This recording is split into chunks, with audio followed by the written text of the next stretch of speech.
রাজনীতি তো জনগণের জন্য, জনগণের রাজনীতি করবে, জনগণ তাদের আদর্শ, নীতি, নৈতিকতা এবং তাদের ন্যায্যতার ভিত্তিতে জনগণ যদি চায় তাহলে তাদের রাজনৈতিক অধিকার নিশ্চিত হবে।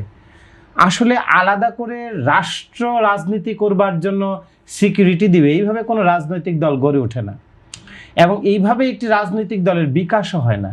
তো সুতরাং এনসিপির যে রাজনৈতিকভাবে তারা যে বিকলাঙ্গ হয়ে গেছে এইটা একটা তার প্রমাণ, এবং রাষ্ট্র তার আইন, তার নিরাপত্তা নিশ্চিত করবে জনগণের স্বার্থে, কোনো রাজনৈতিক দলের নেতার জন্য নয়।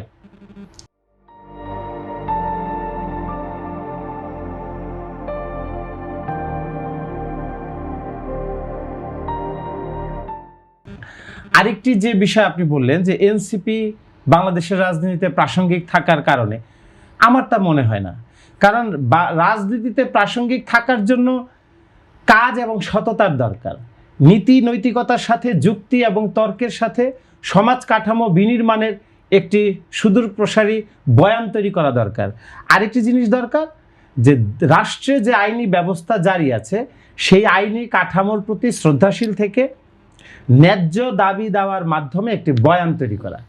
কিন্তু সেই ক্ষেত্রে আমরা এনসিপিকে দেখছি যে জুলাই গণ অভ্যুত্থানের বিষয়টা ওনারা মাথায় রেখে প্রতিদিন যদি রাজনীতি করতে থাকে তাহলে তো তারা রাজনৈতিকভাবে তাদের যে বিকাশ সেটা ঘটবে না।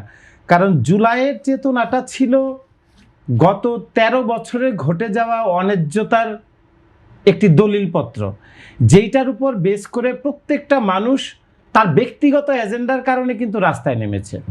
কিন্তু নাসিরউদ্দিন পাটোয়ারীরা মনে করেছিল যে জুলাইয়ে বোধহয় তাদেরকে দেখে মানুষ রাস্তায় নেমেছে। এই যে তাদের বোধের একটা সমস্যা যে আমরা তরুণ প্রজন্মের প্রতিনিধি বলেই আমাদের পেছনে সবাই আসবে, নট দ্যাট, বিষয়টা এরকম না। ফ্যাসিস্ট যুগের যে অবসান চেয়েছিল সর্বস্তরের মানুষ, সেই উপলব্ধিটুকু এনসিপির মধ্যে খুব একটা না। তারা তো জুলাইয়ের যে চেতনা সেই চেতনার কাছে তারা আসতে পারে নাই। যদি সেই চেতনার কাছে আসতে পারতো তাহলে নির্বাচনের 6 মাস না যেতেই তারা এই ধরনের রাষ্ট্রবিরোধী বয়ান, প্রধানমন্ত্রীর বিরুদ্ধে বক্তব্য দেওয়া, সরকারের ন্যূনতম দুর্বলতা খুঁজে বের না করে তথ্য দিয়ে যুক্তি সাপেক্ষে কথা না বলে অযথা গায়ের জোরে কথা বলা শুরু করেছে। তো গায়ের জোরে কথা বলা তো রাজনীতি না। রাজনীতি হচ্ছে জনগণের কথা বলবেন, আপনি যুক্তি দিয়ে কথা বলবেন, ন্যায্যতার ভিত্তিতে কথা বলবেন এবং মানুষের কথা বলবেন। আপনি ক্ষমতা পরিবর্তনের কথা বলবার প্রয়োজন আপনার এখন নাই।